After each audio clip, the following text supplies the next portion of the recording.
Okay, how to start your homestead. This is how I believe it, and this is what I'm doing. I teach my children how to grow vegetables, how to make your soil, how to build up your soil, and not everybody can afford to go out and buy soil.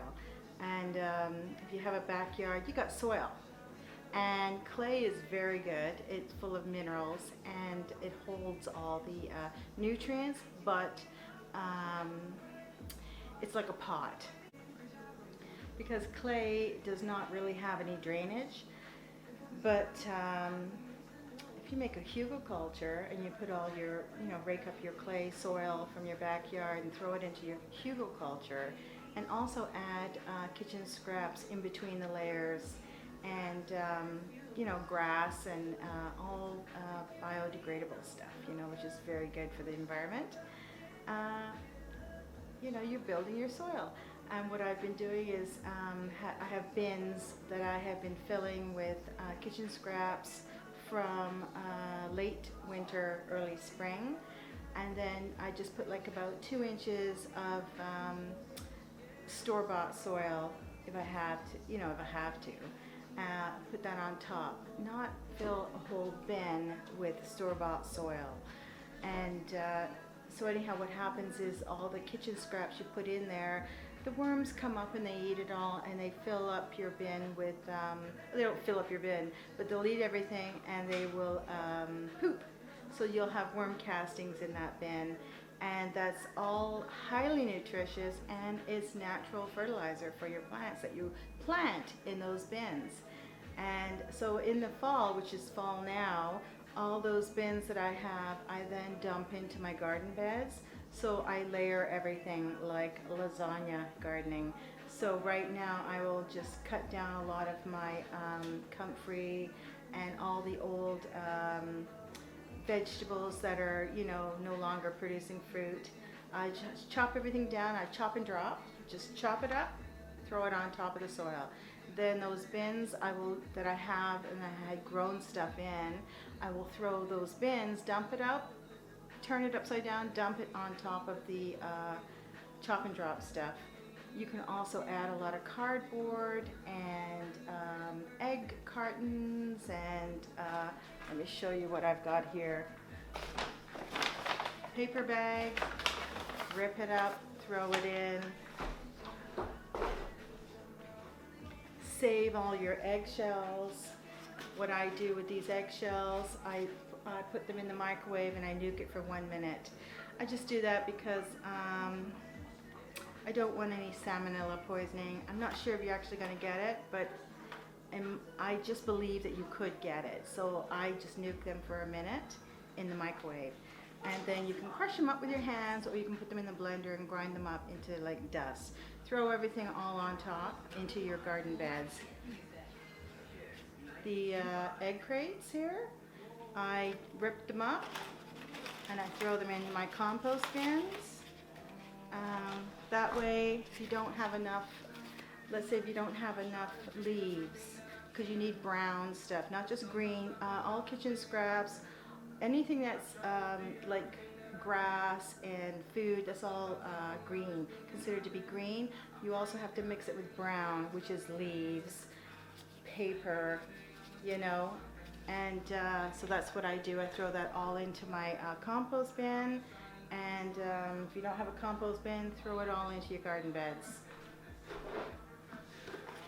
Rip it all up into shreds like leaves, throw it all into your garden beds, including toilet paper rolls. Keep your toilet paper rolls, and in the falls you can just rip it all up, throw it into your garden bed or into your bins.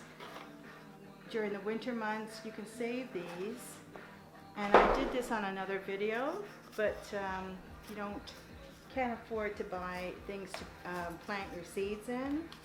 You can use these, and you just fold it out like this.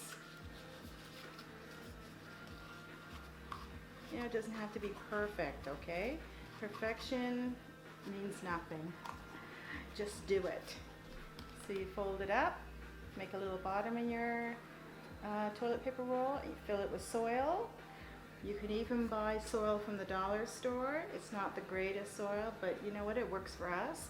Plus we have a worm bin in our basement, so we kind of put this garden dollar store soil into a bowl, mix it with a little bit of worm dirt, worm castings, and fill up these little toilet paper rolls.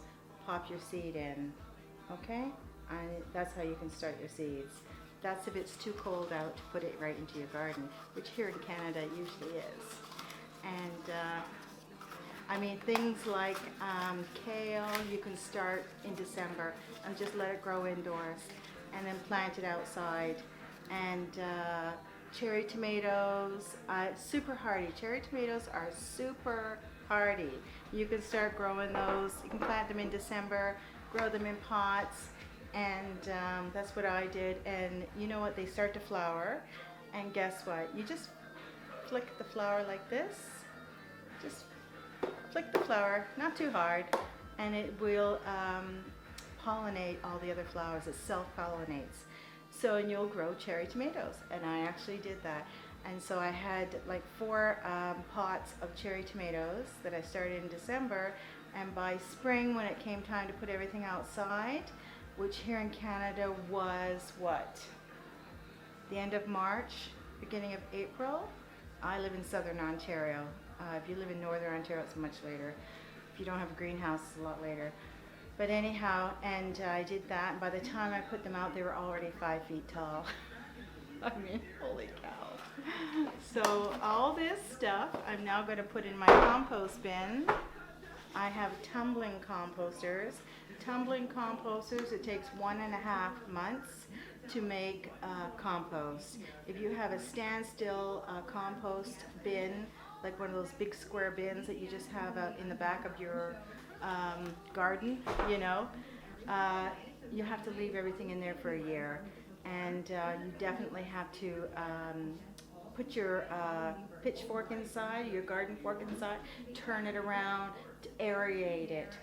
Make sure you add water to it. It needs aeration and water to help it to decompose.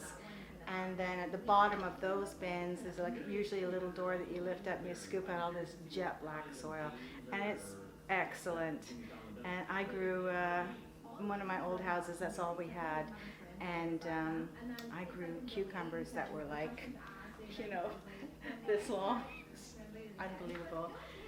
So anyhow, I'm just going to show you now. I'm going to empty my bins that I had grown vegetables in all summer long. I'm going to empty them now into my garden, into the garden beds, my raised garden beds. And the reason why they're raised, if you don't know, the reason why I started this homestead, I have raised garden beds because our house was the last house that was built on in this community, and we were the first owners. And we have so much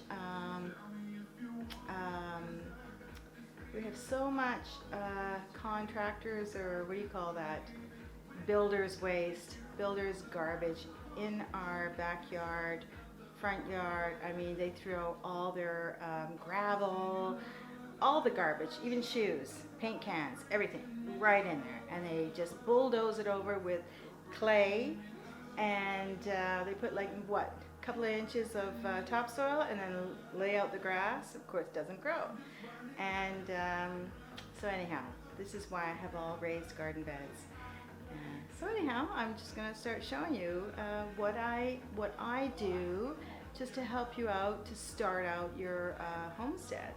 I'm not an expert. I'm just telling you what it is that I do. Okay? This is my tumbling composter. I have 2 of them. I put them right into the garden beds because what happens is you have to add water to them. You've got to keep them moist, not too wet, but a little bit of moist. So I add a little bit of water twice a week, just a little bit, just enough to give it a little bit of moisture. And if you see anything drip out of the bottom, because as you can see the lids have these holes on them, right? If you see anything drip out of the bottom, that is highly nutritious, and it's a natural fertilizer for your garden bed. And for those of you who've been watching, have seen all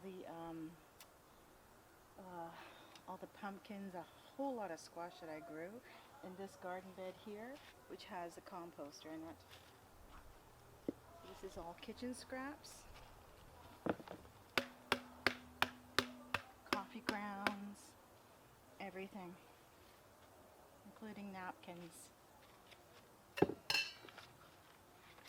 Eggshells, they're all dried out. You can crush them like this or grind them.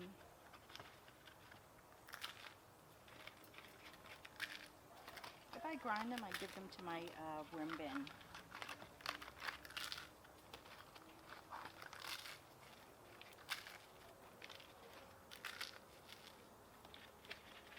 Now, egg crates, what I do is if you rip it off, you'll have a little cup like this. Okay, what happens is when it starts to decompose, it turns into like a ball, a wet ball.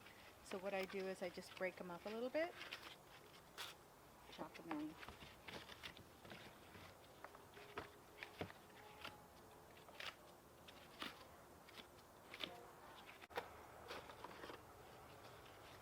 Toilet paper rolls.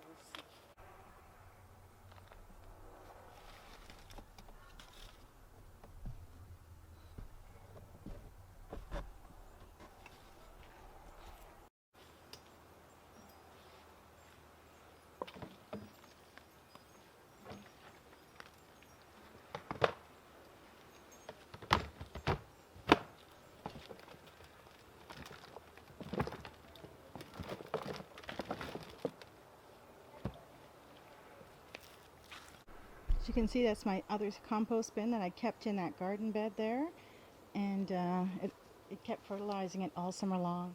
We just bought this shed from Costco, and so it's plastic, but my husband had put a very small trellis on the top.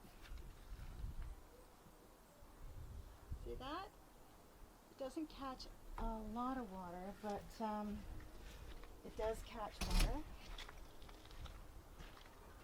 And goes down to the back and right into the water barrel. So I also have some water at the back of the garden, and we added an old garden hose to it.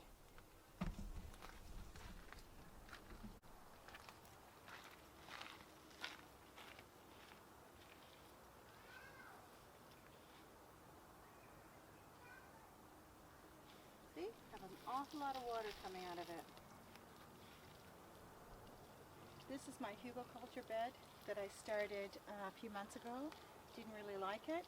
It was just a shape of a V shape, like a tent, and the water just runs right off. So I built it up with some wooden branches that I had stacked up. All the branches that you cut off your trees, keep them, put them somewhere in your garden, and let them stay there for about a year. They have to die completely. It's very good to put in your garden beds in the bottom of your bed before you add soil to it, because they eventually rot, break down, and it's like a sponge. It keeps the water, and you don't have to water your garden beds too much.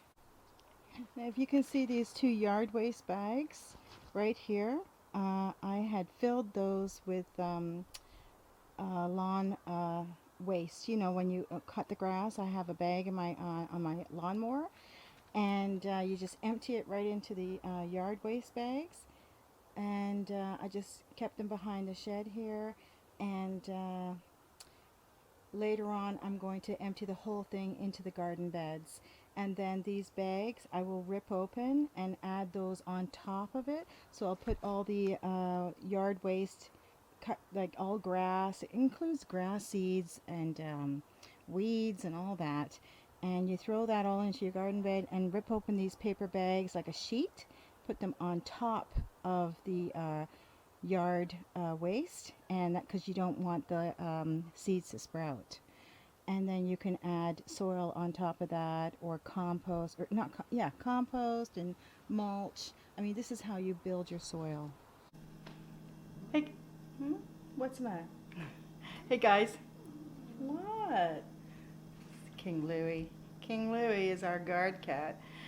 So I'm going to take you outside and show you what I've been doing in my greenhouse, the Makeshift Greenhouse. And it's now what's the date today? October 14th, something like that. It's getting pretty chilly. And so I've started pulling pots and that into the greenhouse. So I'll just let you have a look at it. This is what my makeshift greenhouse looks like, for those of you who don't know. It's just an old frame that we had from another cheap greenhouse that we bought. The plastic did not last, so we just took it down and wrapped this 6mm plastic over it and just used clamps.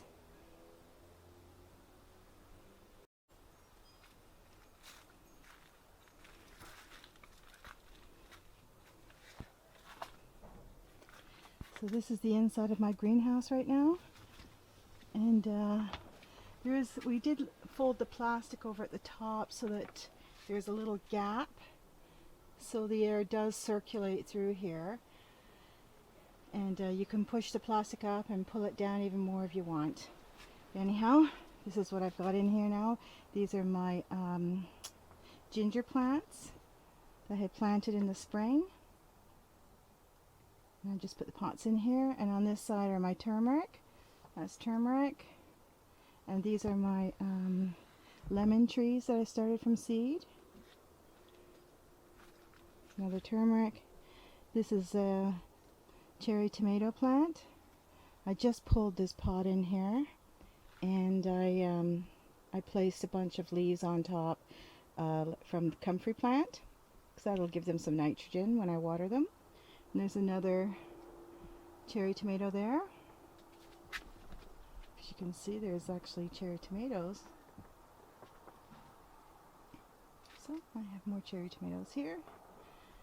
So yeah, these should do really well in here. We'll see how long they last, because cherry tomatoes are super hardy. These are my banana trees.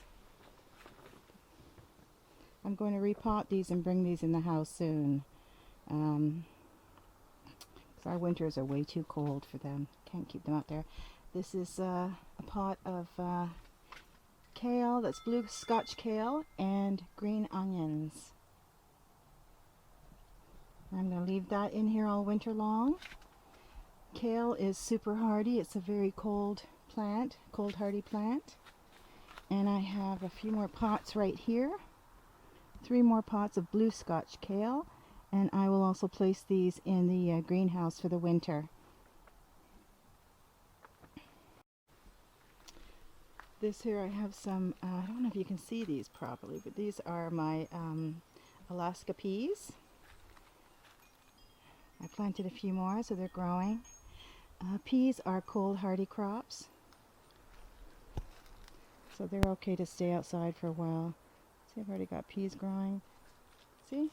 It's the middle of October here in Canada, and look, I got flowers. So it's doing really well. I have another pot there that's growing. And this is that bed of dwarf green curly kale.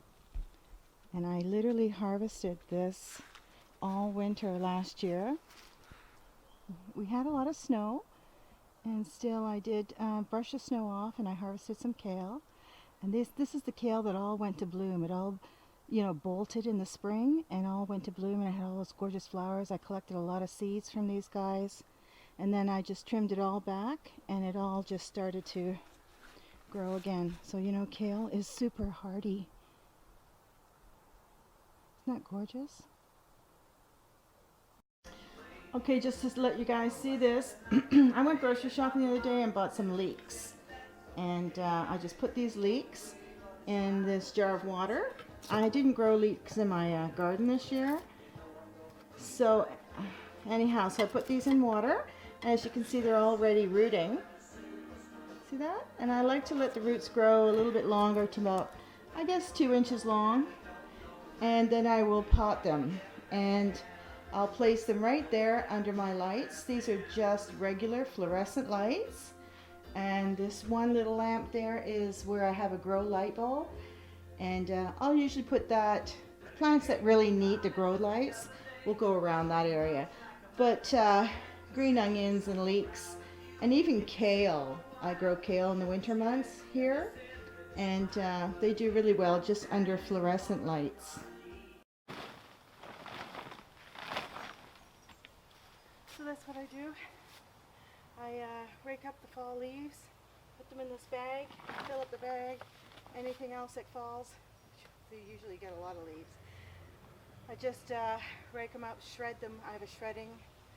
It's like one of those leaf blowers, and you can take the blower out and put it on the other end, and it sucks it in like a vacuum, shreds it up, and it blows out the other end. Anyhow, I have one of those. And I shred up some leaves and I throw them right into my raised garden beds. And you know, the worms just love everything. Like you fill it up with kitchen scraps, those bags that I have down there with yard waste, you know, grass clippings and all that. And I throw it all into your garden beds in the late fall, and then cover it up with leaves, and you can put a tarp over it or cardboard. I don't know if you can see, that's what I do over there. And by spring you have a lot of worms, and what the worms do is they eat the stuff, and your garden bed is going to become full of worm castings, which is very highly nutritious. Okay, so now I'm going to go outside and empty those bins into the garden bed. So those bins that I had placed a lot of kitchen scraps in the early spring, very late fall, winter, early spring, and then I placed about 2 inches of soil, store-bought soil on top, and then I planted some vegetables, and I grew a lot of vegetables in these bins. This is where I grew all my tomatoes, well, a lot of my tomatoes. And so I'm going to empty the bins now, and I want to show you what that soil looks like.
Okay, so that's it for now.